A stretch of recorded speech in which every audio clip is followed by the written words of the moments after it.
សួស្តីបងប្អូនទាំងគ្នាថ្ងៃនេះខ្ញុំលើកយកផលប៉ះពាល់ចំពោះការបរិភោគដោយថ្នាំត្រឡាចទឹកឥដ្ឋថ្នាំត្រឡាចទឹកឥដ្ឋគឺគោលបំណងយើងប្រើប្រាស់ទៅលើបន្លែមានបន្លែដែលមានតកៅស៊ីឬក៏ម្ហូបអាហារណាដែលមានតកៅឬក៏រុយរោមអញ្ចឹងរាល់របបអាហារដែលមានសារជាតិថ្នាំដែលស្លាប់ទឹកនេះបងប្អូនគួរតែជៀសវាងពីព្រោះបើយើងហូបជាប្រចាំទៅធ្វើឲ្យ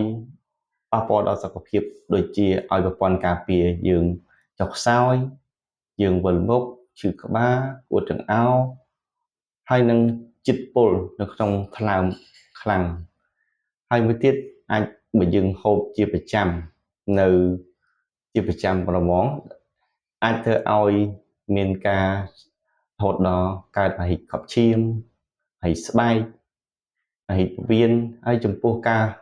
ហឺតចូលចំពោះការប្រើប្រាស់ដូចជាអ្នកប្រើប្រាស់ហ្នឹង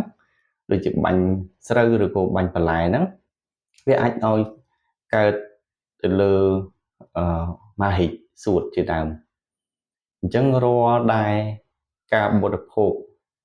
បន្លែតែឈើសូមបងប្អូនលាងទឹកឬក៏សម្អាតឲ្យបានស្អាតនិងអនាម័យឲ្យបានគ្រប់គ្រាន់ដើម្បីជៀសវាងការប៉ះពាល់ដល់សុខភាពអាចនឹងឲ្យយើងឈឺជាញឹកញាប់អាចឲ្យយើងមានការក្អួតចង្អោរហើយជាពិសេសបើកើតជំងឺមហិយើងមិនអាចព្យាបាលបានទេដូច្នេះសូមបងប្អូនព្យាយាមជៀសវាងបន្លែដែលឃើញតែល្អប៉ុន្តែមានសារជាតិគីមីឬក៏សត្វល្អិតជាតិពុលនៅក្នុងបន្លែនោះឬផ្លែឈើនោះសូមបងប្អូនកុំប្រើប្រាស់ឬក៏បរិភោគសូមអរគុណ